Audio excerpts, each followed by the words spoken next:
अस्सलाम वालेकुम, कैसे हैं आप सब। आई होप कि आप सब खैरियत से होंगे, खुश होंगे। तो जी ये है मेरा कल का व्लॉग और मेरे बच्चे जा रहे हैं स्कूल और मैंने उनके लिए ये लंच बॉक्स रेडी किया है। तो मैं इस वजह से आपको भी दिखा देती हूँ कि आपको भी ज़रा आइडिया हो जाएगा बच्चों के लंच बॉक्स के लिए कि क्या वेरिएशन होनी चाहिए और क्या कुछ हम बच्चों के लंच बॉक्स में हम उनको दे सकते हैं। बच्चों को स्कूल भेज के और घर के दूसरे कामों से फ़ारिग हो के तो मेरा कुछ स्टिचिंग का काम था। तो मैं यहाँ पे अपनी एक शर्ट जो है वो स्टिच कर रही हूँ, क्योंकि ये भी मेरी काफ़ी दिनों से पेंडिंग थी। तो टाइम ही नहीं मिल पा रहा था स्टिच करने के लिए, क्योंकि स्टिचिंग के लिए भी आपको एक प्रॉपर टाइम देना पड़ता है, बैठना पड़ता है, फिर ही ये काम होता है। पहले तो मुझे नई स्टिचिंग आती थी, स्टिचिंग भी मैंने अभी रिसेंटली सीखी है, क्योंकि यहाँ आके मुझे काफ़ी प्रॉब्लम थी कपड़े सिलवाने की, सिलने की। कोविड के दिनों में बहुत जैसे मसला हो गया था, क्योंकि वरना तो मैं पाकिस्तान जाती हूँ तो पाकिस्तान से ही अपने कपड़े सारे स्टिच करवा के ले आती हूँ। लेकिन जैसे कोविड के दिनों में सब फ़्लाइट्स वगैरह सब बंद हो गई थी, कोई ना आ सकता था ना जा सकता था, और ऐसे था जैसे इंसान एक जगह फंस के रह गया। बहुत ही बुरे हालात थे तब। तो यही था कि चलें, तब आती थी थोड़ी बहुत सीखी कुछ यूट्यूब से। कुछ मेरी यहाँ पे एक फ्रेंड थी, उसने मेरी काफ़ी हेल्प की, क्योंकि उसको बहुत अच्छी स्टिचिंग आती थी, बहुत अच्छी वो कटिंग करती है, सिलाई करती है। तो उससे भी मुझे काफ़ी फिर हेल्प हो गई थी। वो बहुत अच्छा ना उसने मुझे सिखाया और फिर ये मुझे थोड़ा बहुत आ गया कि अब ये है कि मैं थोड़ा बहुत कुछ अपना गुजारा कर लेती हूँ। तो वैसे तो पाकिस्तान से ही अल्हम्दुलिल्लाह मैं जब जाती हूँ तो सिलवा के ले आती हूँ, ऐसी कोई ज़रूरत तो नहीं लगती। लेकिन अब मुझे अच्छा लगता है स्टिचिंग करना, ये एक अच्छा टाइम पास है, एक मज़ा आता है। अब स्टिचिंग करने में ना मुझे एक मज़ा सा आता है। और मेरे ख़्याल से ये लड़कियों को, बच्चियों को सिखानी भी चाहिए, एक कुकिंग और एक स्टिचिंग, क्योंकि कुछ पता नहीं होता शादियां कहाँ होनी है, आपने बाहर जाना है। तो बाहर जाने के लिए लड़कियों को 2 काम तो ज़रूर आने चाहिए, एक कुकिंग और एक स्टिचिंग। ये दोनों ही बहुत ज़रूरी हैं कि आप जहाँ भी रहें और फिर किसी की मोहताजी नहीं है और आराम से आप कर सकते हैं। वैसे आप रेडीमेड पहने, जो भी पहने, लेकिन चलें एक चीज़ आनी चाहिए। चलें जी, ये तो मेरा पॉइंट ऑफ व्यू है, हर एक का अपना अपना पॉइंट ऑफ व्यू होता है। तो मेरा एक्सपीरियंस है जो मैंने आपके साथ शेयर किया। तो अब मैं यहाँ पे रात के खाने की तैयारी करने लगी हूँ। तो रात में आज मेरा कुछ मीठा खाने को दिल चाह रहा था, तो मैंने कहा चलें आज फिर मैं ये ज़र्दा बनाती हूँ। तो ज़र्दा जो है मैं बड़ा मज़े का बनाती हूँ ये भी मेरी अम्मी की डिश है, वो बनाती थी। तो बड़ा ही वो मेरी अम्मी गुड़ वाले चावल ज़र्दा बहुत ही मज़े का बनाती हैं, बल्कि अभी भी अल्लाह तुमको ज़िंदगी तंदुरुस्ती दे। तो इस तरह से है कि ज़र्दा मुझे खोए के बगैर अच्छा नहीं लगता। तो ऐसे लगता है जैसे ना बिल्कुल भी मुझे फ़ीका फ़ीका सा, उसके बगैर ना मज़ा नहीं आता। ज़र्दे में अगर खोया होगा तो वही मुझे ज़र्दा अच्छा लगता है। तो जी यहाँ पे मैं ज़र्दे में डालने के लिए खोया भी मैं घर में ही रेडी करूँगी, क्योंकि बाहर से भी अगर यहाँ खोया मिलता है तो पाउडर मिल्क का होता है। तो पाकिस्तान में भी तो पाउडर मिल्क का ही मिल जाए मेरे ख़्याल से लेकिन असली मिल जाए तो अच्छा है, चाहे वो पाउडर मिल्क का ही दें।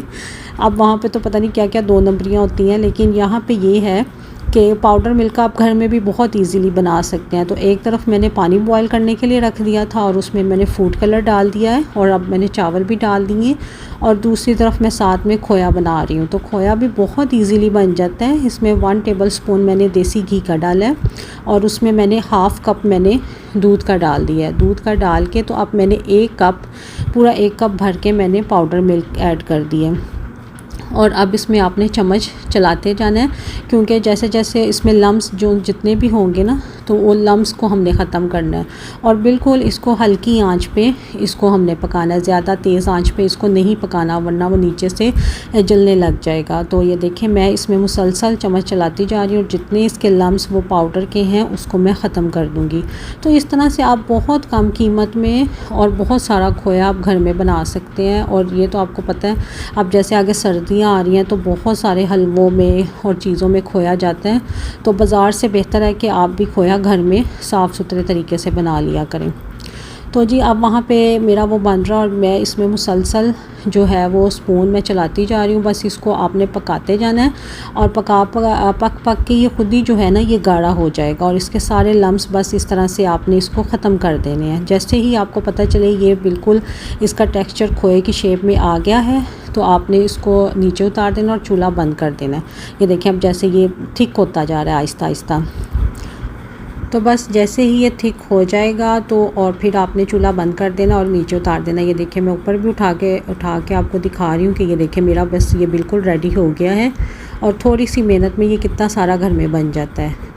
तो जी वहाँ पे मेरे चावल भी बॉयल हो गए हैं, उनको मैंने निकाल लिया, उनका पानी निकाल दिया है। और यहाँ पे अब मैंने इसमें घी डाला है, घी में मैंने इलायचियाँ डाली हैं और फिर मैं बना रही हूँ 1.5 कप चावल का। तो मैंने इसमें 1 कप से कम चीनी डाली है, क्योंकि मीठा हम हल्का बहुत कम खाते हैं, तो इसलिए मैंने इसमें जितने चावल है ना उससे हाफ़ मैंने चीनी डाली है। आप अपना जितना मीठा पसंद करते हैं आप उसके मुताबिक चीनी ऐड कर सकते हैं। तो मैंने चीनी डाली है, चीनी में साथ थोड़े से मेल्ट की है, फिर मैंने उसमें थोड़ा सा मिल्क डाल दिया। मिल्क भी आपने ध्यान से डालना है, क्योंकि चावल जो हैं वो मेरे पूरे कुकड हैं, पूरे मैंने बना लिए हैं, कोई मैंने उनको 1 कन्नी 2 कन्नी नहीं रखा, पूरे कुकड चावल हैं। और फिर मैंने दूध डाला है चीनी में और थोड़ा सा बस मैंने उसको पकाया, चीनी को थोड़ा सा मेल्ट किया, तो फिर मैंने साथ ही उसमें ये राइस डाल दिए हैं, राइस डाले हैं। अब मैं इनको अच्छी तरह से मिक्स करूँगी, तेज़ आंच पे आपने करना है। और क्योंकि इनका पानी वो जो दूध वाला है चीनी का और दूध वो बिल्कुल ड्राई हो जाए, तो उससे भी दूध डालने से भी बहुत मज़े का और बिल्कुल क्रीमी आता है इसका एक वो फ्लेवर। ज़र्दे में बहुत मज़े का ऐसे लगता है जैसे आप देगी ज़र्दा खा रहे हैं। तो साथ ही मैं इसमें बादाम भी काट के डालती जा रही हूँ। और ये अब मेरा पानी जो है राइस का पानी ज़र्दे का वो बिल्कुल उसका सूख गया है, दूध भी और चीनी का पानी भी। तो फिर इसमें जो खोया बनाया था वो अब इसमें मैं ऐड करने लगी हूँ। और फिर साथ ही मैंने थोड़ा सा ख्योरा वाटर जो था वो भी मैंने 1-2 ड्रॉप्स डाले थे, उससे भी बहुत प्यारी खुशबू आती है और बिल्कुल ऐसे लगते हैं जैसे देख के चावल हैं। तो फिर मैंने इनको दम पे रख दिया था और दम से निकालने के बाद ये देखिए बस मैंने इसमें आलमंड्स डाले और खोया, इसके अलावा मुझे कोई इसमें गिरी और वो मेवा वगैरह वो सब चीज़ें मुझे बिल्कुल पसंद नहीं है, बस इसी तरह से मुझे अच्छा लगता है। तो ये फिर हमने खाया था और बहुत ही मज़े का बना था। और ये है जी मेरा अब नेक्स्ट डे का व्लॉग। और यहाँ पे मैंने नेक्स्ट डे का जो मेरा व्लॉग है उसकी स्टार्टिंग मैंने की है दोपहर के खाने से, क्योंकि सालन नहीं था खाने में और बच्चे मेरे जो हैं वो मीठा इतना खाते भी नहीं हैं, तो इसलिए आज मैं दोपहर में ही सालन बना रही हूँ। और मैं बना रही हूँ मूंगी साबुत की दाल और चिकन में, ये भी बहुत मज़े की और बहुत टेस्टी बनती है। तो मैंने इसमें उसी तरह से लहसुन प्याज ये डाल के तो मैंने उनको थोड़ा सा कुक कर लिया था। फिर उसमें जब वो गल गया था फिर मैंने इसमें चिकन डाल दिया था और फिर नमक मिर्च हल्दी और सूखा धनिया और ज़ीरे का पाउडर वो मैंने डाल के तो अब मैं अच्छी तरह से चिकन को भून लूँगी और मसाला भी भून जाएगा। तो बहुत ही सिंपल है, बहुत ही इजीली बन जाती है ये रेसिपी भी। और बस फिर मैं इसमें पानी ऐड कर दूँगी और फिर मैं इसमें दाल डाल दूँगी। तो ये अच्छी तरह से मसाला भूनने के बाद अब मैं इसमें पानी ऐड कर दूँगी और ये बहुत क्विक ये भी दाल बन जाती है। बस डाल के तो बस पानी ऐड करना है और फिर उसके बाद दाल डाल के तो इसको मैं दोबारा से सीटी लगा दूँगी। और ये बस 3 सीटी आई थिंक, अब ये तो मेरा खैर इंडिया का प्रेशर कुकर है हॉकिंस का, तो इसकी तो मैं सीटी जो होती है वो काउंट कर लेती हूँ। आप टाइम भी देख लें, तो यानी कि 3 से 5 मिनट तक आपने इसको कुकर को लगाना है और फिर उसके बाद आपने इसके वो बंद कर देना। तो वो जो सी दाल है ना वो उसमें वो बहुत जल्दी वो भी गल जाएगी। तो ये मैंने अब पानी डाल के तो अब मैं दाल डाल के तो बस फिर अब मैं इसको प्रेशर दे दूँगी। चलें जी, बस उसमें वो खोला है तो अब ये पानी थोड़ा सा रह गया है, तो कोई नहीं, उसको अब मैं तेज़ आंच पे मैं इसको पानी को सुखा दूँगी और उतनी देर में वो दाल भी अच्छी तरह से मिक्स हो जाएगी। और यहाँ पे मैं साथ में बना रही हूँ रोटी और उधर मेरा सालन भी सारा बन गया है। तो बस अब ये थोड़ा सा मैंने इसको दाल को गाढ़ा करना है और फिर हम उसके बाद करेंगे लंच। चलें ये देखिए अब यहाँ पर मेरी दाल बिल्कुल रेडी हो गई है। और अब मैं यहाँ पे अब इसका जो फ्लेम है, हाँ मैंने एंड में फिर थोड़ा सा गरम मसाला भी डाला था, तो अगर आपके पास धनिया है हरा धनिया तो आप वो भी डाल लें। तो अब हम लंच करने लगे हैं, लेकिन लंच में मैंने अपने लिए वही जो मैंने रात को ज़र्दा बनाया था तो मैंने तो वही गर्म किया, क्योंकि बहुत मज़े का बहुत यमी बना था। तो मैं लंच में ज़र्दा ही खाऊंगी, बच्चे क्योंकि मीठा इतना नहीं पसंद करते तो मैं ही खाऊंगी। बच्चों ने तो खैर वही खाया था, दाल और उसके साथ पराठे। और साथ में ये देखें हम अपना देख रहे हैं फेवरेट शो और साथ में हम अपना लंच कर रहे हैं। तो जी अब आते हैं टॉपिक की तरफ, जो मुझे इंडिया से गिफ्ट्स आए हैं इतने सारे इस बैग में क्या है, क्योंकि मैं भी इस बैग को देख के बहुत एक्साइटेड हुई थी जब ये मुझे मिला था। इतना बड़ा बैग और इतने सारे गिफ्ट्स, बहुत ही मैं एक्साइटमेंट में थी। और हमने इसको फिर खोला कि इसमें क्या ख़जाना भरा हुआ है, क्या क्या ख़जाना है। तो ये मेरे लिए बहुत सारे, मेरी एक फ्रेंड वो इंडिया से बहुत सारे मेरे लिए गिफ्ट्स लेके आई हैं। तो मैंने कहा चलें मैं आपको भी दिखाती हूँ कि मेरे लिए क्या क्या गिफ्ट्स आए हैं। तो मैं बहुत खुश थी। ज़ाहिर है जब आपको गिफ्ट्स मिले पाकिस्तान से आए या इंडिया से आए तो इंसान को बड़ी खुशी होती है। तो जी ये मेरे लिए आया है ताज महल बना हुआ है, ये मार्बल का बना हुआ है।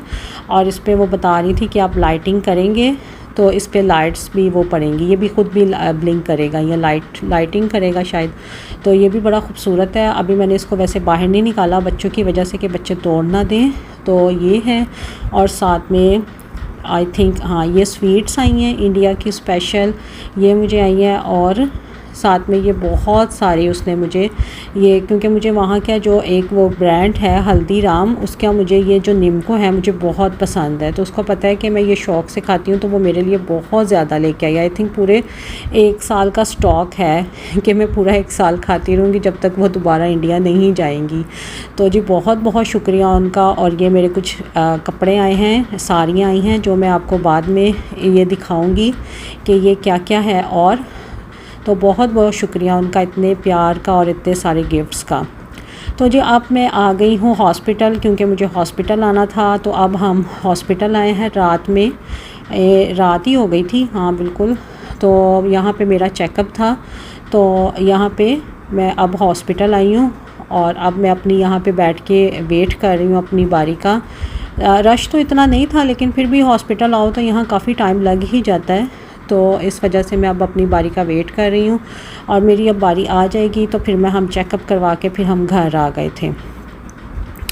तो जी बस यहीं तक था मेरा आज का व्लॉग। तो मिलते हैं आपसे नेक्स्ट व्लॉग में, तब तक के लिए अल्लाह हाफिज़, बाय बाय।